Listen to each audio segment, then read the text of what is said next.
आज संध्याकाळी 5:30 वाजता शपथविधी सोहळा होणार आहे। प्रशासन सज्ज झालेला आहे, तयारी जय्यत करण्यात आली आहे। सूरज सावंत यांच्याकडून आपण अपडेट जाणून घेऊयात। सूरज, आज 5:30 वाजताच्या या सोहळ्यासाठी प्रशासनाकडून कशी तयारी करण्यात आली आहे, कशी चोख व्यवस्था, कसा बंदोबस्त करण्यात आला आहे?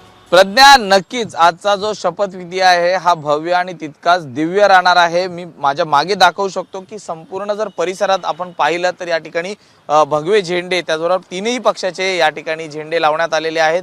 पोलिसांकडनं जर सांगायचं झालं तर 2,500 ते 3,000 पोलीस या ठिकाणी पोलीस बंदोबस्तासाठी असणार आहेत। अनेक वाहतुकीच्या मार्गांमध्ये बदल करण्यात आलेले आहेत।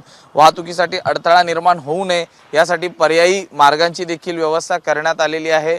हा संपूर्ण परिसर जो आहे तो नो फ्लाइंग झोन देखील करण्यात आलेला आहे, कारण या ठिकाणी अनेक राज्यांचे मुख्यमंत्री, त्याचबरोबर स्वतः पंतप्रधान नरेंद्र मोदी, JP नड्डा, अमित शाह हे या ठिकाणी उपस्थित राहणार आहेत। त्याचबरोबर इमर्जन्सी म्हणून या ठिकाणचे जे रुग्णालय आहेत त्यातल्या ॲम्ब्युलन्स या देखील तितक्याच तैनात ठेवण्यात आलेल्या आहेत। महत्त्वाचं म्हणजे जी तयारी आहे ही आता अंतिम टप्प्यात आलेली आहे।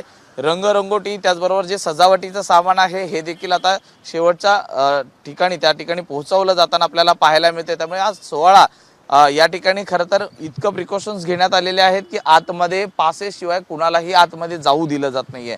त्याचबरोबर ती अनेक कॅमेरामन हे सध्या बाहेरच उभे आहेत, कारण त्यांना अलाउड केलं जात नाहीये सुरक्षेच्या कारणास्तव। त्यामुळे या सगळ्या गोष्टी लक्षात घेता हा सोहळा इतका भव्य राहणार आहे की राज्यातले इतर राज्यातले जे मुख्यमंत्री आहेत ते या सोहळ्यासाठी येणार आहेत। त्या अनुषंगाने चोख व्यवस्था, बरोबरच अनेक VVIP मोमेंट्स आपल्याला या ठिकाणी पाहायला मिळणार आहेत आणि त्या पार्श्वभूमीवर चोख बंदोबस्त आणि तयारी प्रशासनाने केलेली आहे।